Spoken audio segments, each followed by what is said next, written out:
So good afternoon and welcome back to not quite the office. Nicola is working in the office, so I've been condemned back to the bedroom. And apologies if you hear whimpering in the background. We still have our foster dog. Obviously can't show you any details of that, but yeah, she's there, kind of sleeping, kind of keeping watch on the crazy people here outside. So welcome to what I hope to be an ongoing monthly series where I take a look back through the previous month's images, or a selection of them at least. Now, I think going back and being critical of our own images is a key step in our own photographic development. And of course, during lockdown, we all became good at going back through our archives. I know I was going back and discovering images that I hadn't seen the light of day in many years. And I think this can be a useful exercise. Quite often we will edit and publish our images within maybe even a few hours, but certainly within a few days of a recent trip, and quite often the adrenaline and the emotion of that trip can still be pulsing through our veins, and I think that can adversely affect our decision making.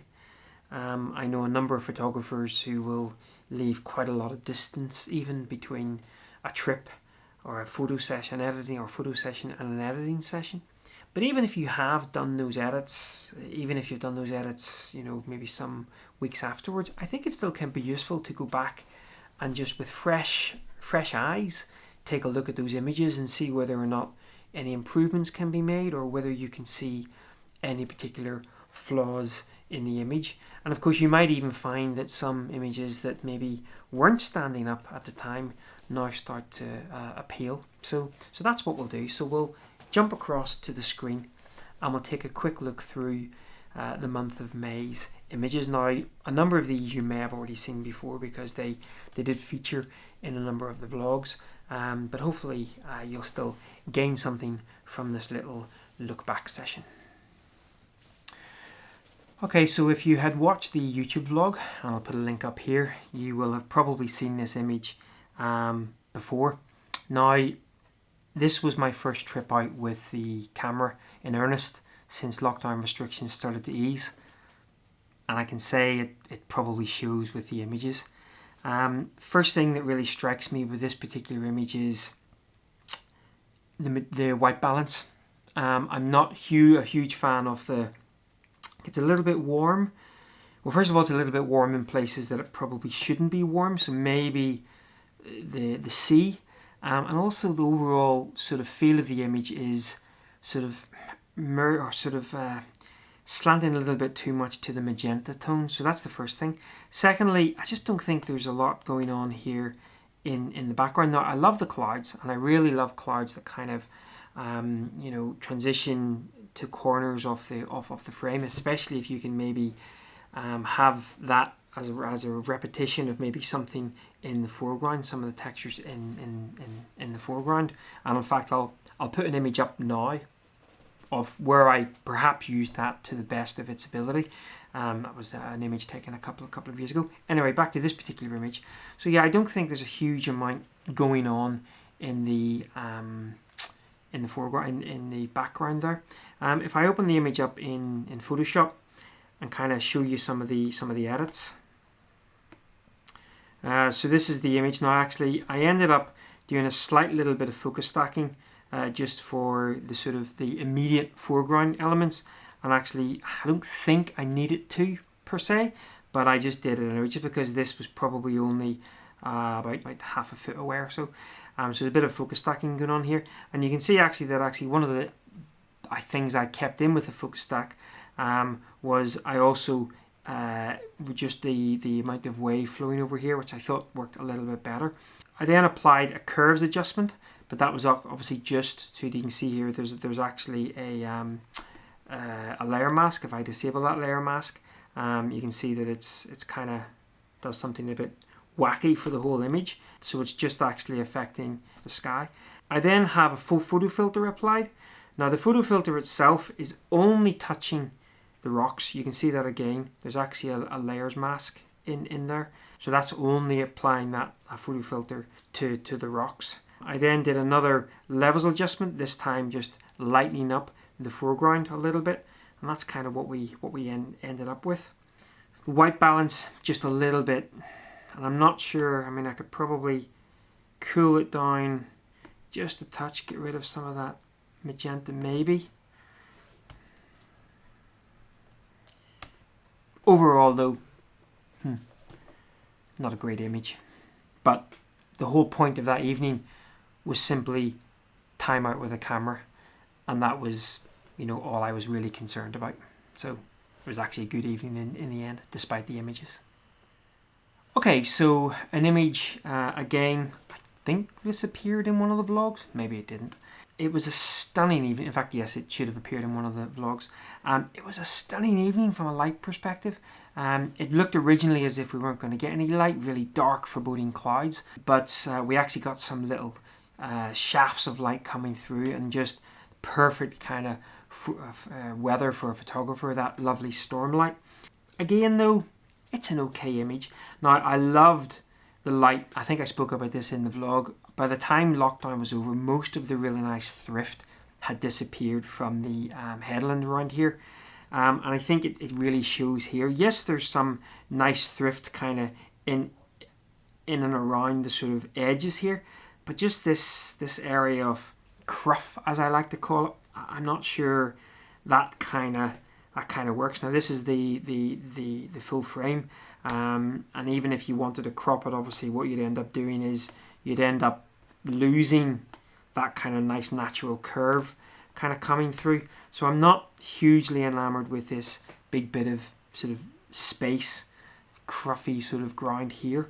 I quite like the mixture of waves over the rocks, and again that was all about timing, because of course at times the rocks were completely visible, at other times they were completely submerged with white foam. Perhaps I could darken down the foam just a little bit. What often I will quite do is turn an image upside down, because you lose then, you know, all concept of the actual image itself, and it's really just about tonal range and things like that. And you can see, well, hopefully you can see, I think this area here could do with maybe being darkened down just a touch. But if I open this up in Photoshop, again, just to show you some of the edits that were made to that image. So it actually was a 2-image stack, and that was for light. So we had beautiful light on the foreground and we had beautiful light on the background, but unfortunately not at the same time.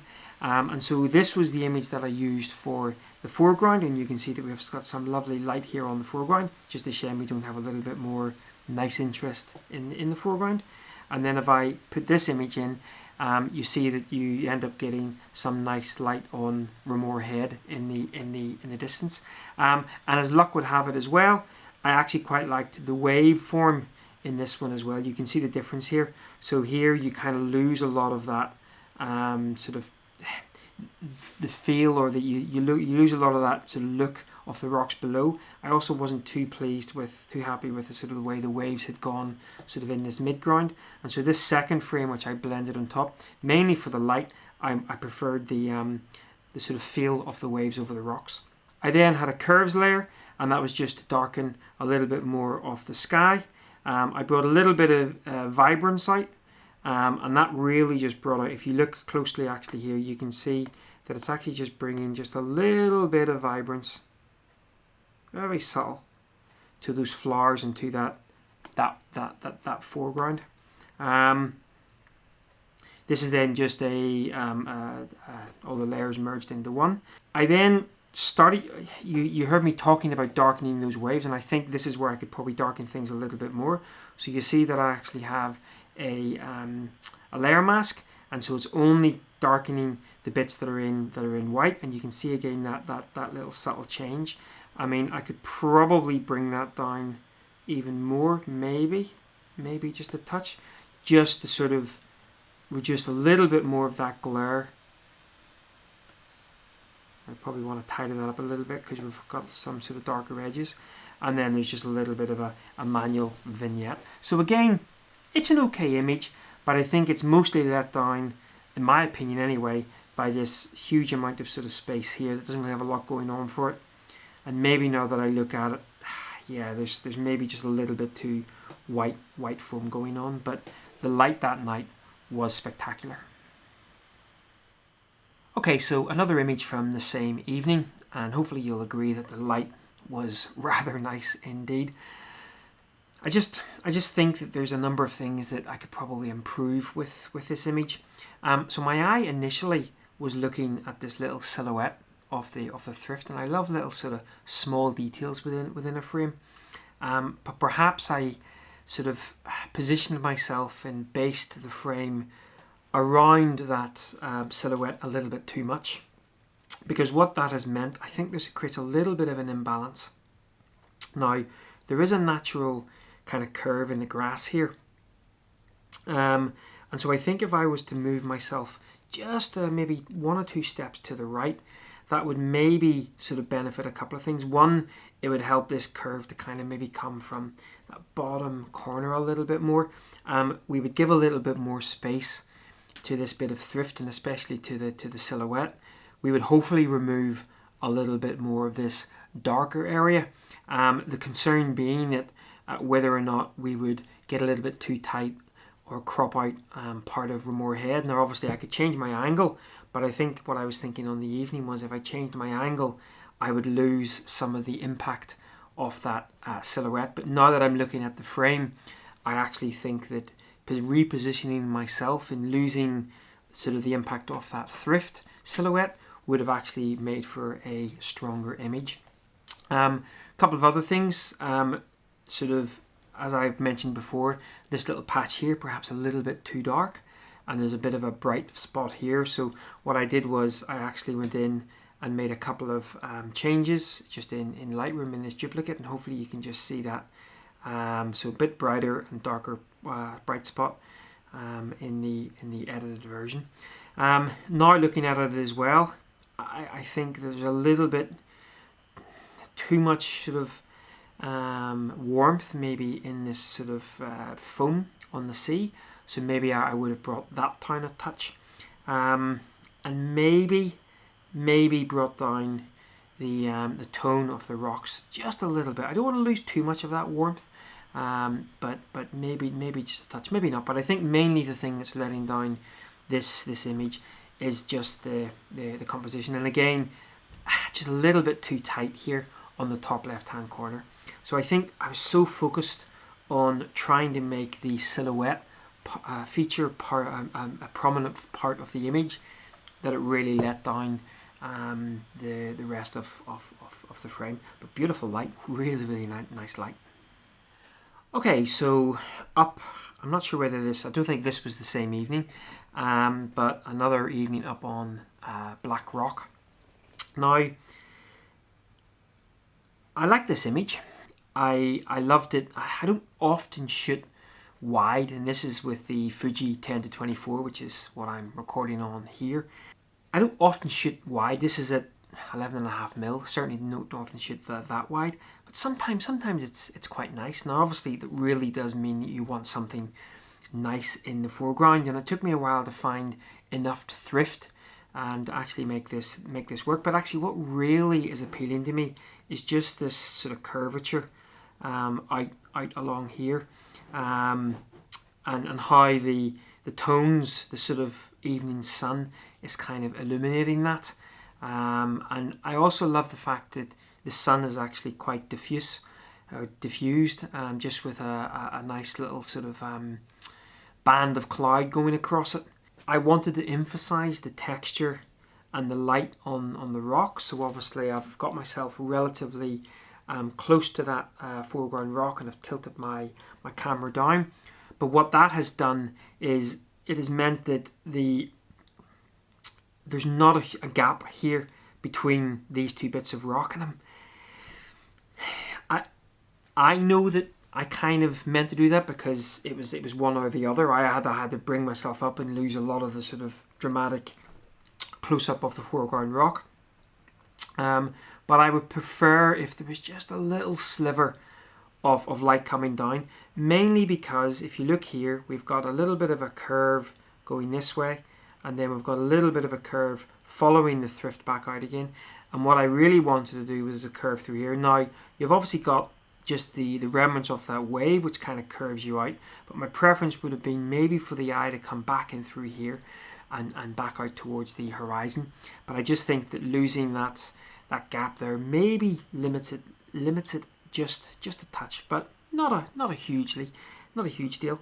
If I open this up in Photoshop and we just get rid of all of the edits, slightly warm the image up so you can just see there, and that was really mostly, in fact, I could probably, now looking at it, I could probably apply a layer mask and maybe only sort of paint in some of that extra areas of warmth, because I'm not too sure we need too much of it in the sea. It was mainly to sort of highlight the areas here.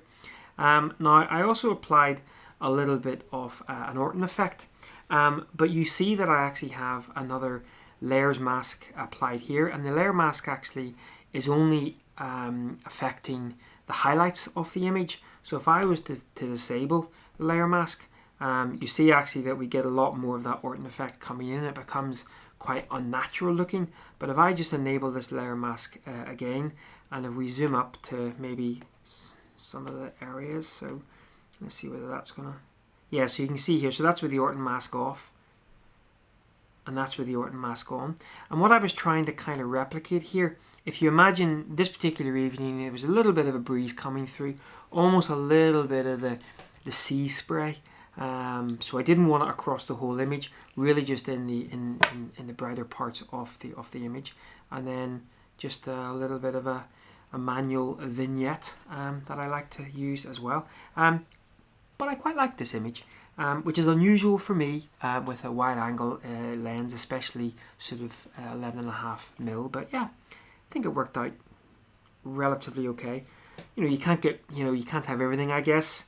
This sort of patch of nothingness, okay, it's picking up a little bit of the light there, but I would prefer this sort of bit of rock not to have any grass on it. Again, a little bit of grass poking in here. I'd love that not to be in there. But yeah, pleasing image, I guess. Okay, so an image taken from not only the same evening as the previous one, but I'm pretty sure I'm standing in almost the same spot. I've just kind of turned myself around. And out of the two images, my preference would certainly be for the one on the right. I just love little intimate details like this. Don't get me wrong, the one on the left, nice enough image, and I'm sure has a wider appeal. But for me, it's the little intimate details, and I just loved how that evening light was just illuminating the sort of the tones and the textures in the grass.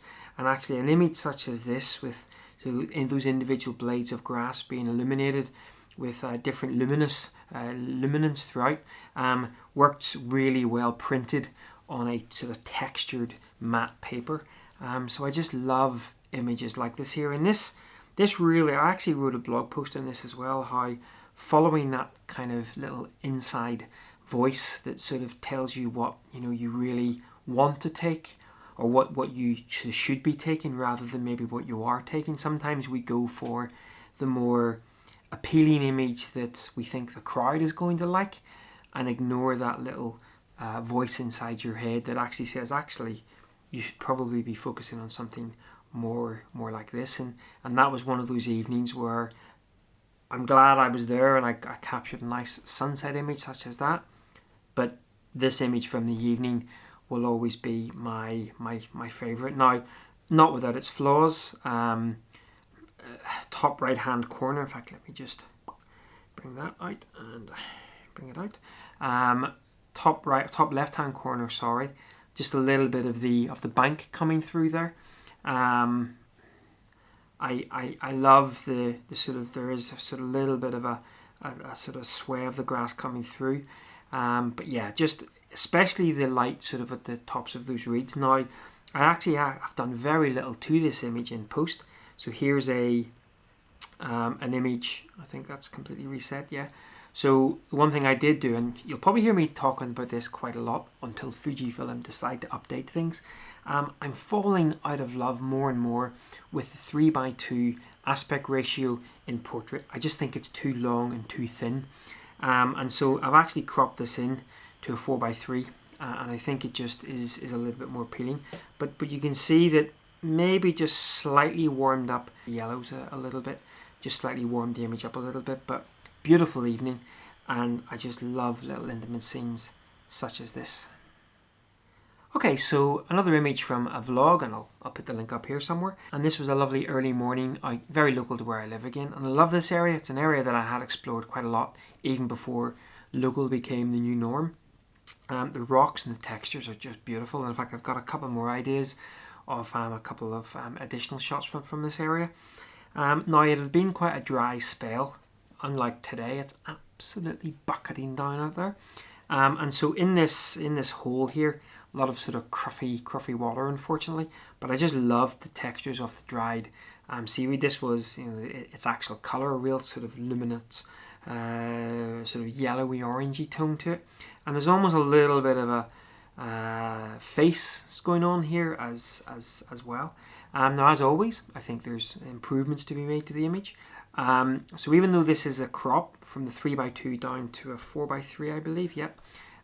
Where I've removed some of that sort of uninteresting sky, I actually think that I could have sort of brought it down a little bit more. Now, again, one of the reasons for the not only the aspect choice but also the crop position was you can see that those clouds are sort of flowing from left to right up into the top right hand corner, and that's where I've kind of brought the crop mark down to.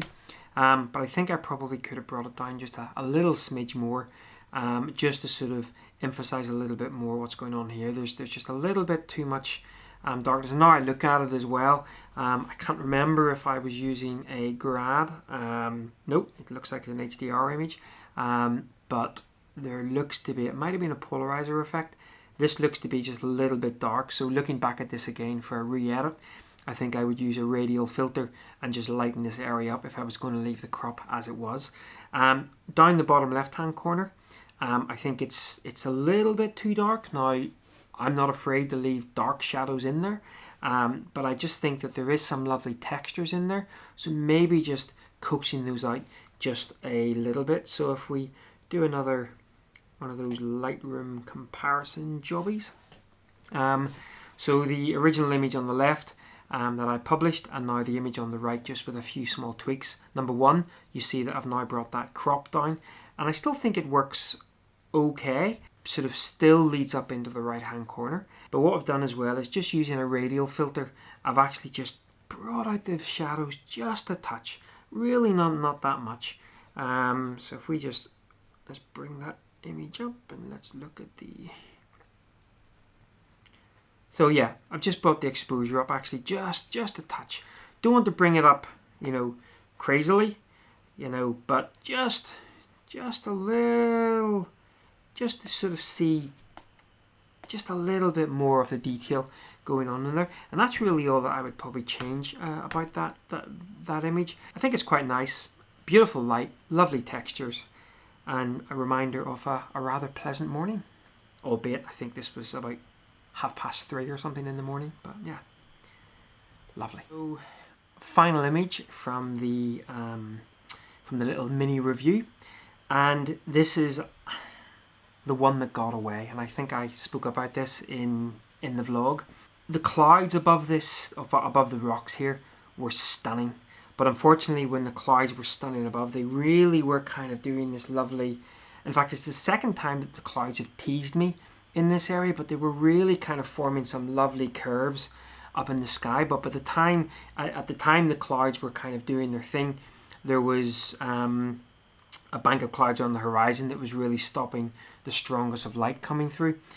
So by the time I came to kind of compose this image to shoot this image, the clouds above, you see just the remnants of them here, they had kind of all moved away.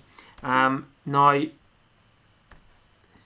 the other thing as well is just too tight.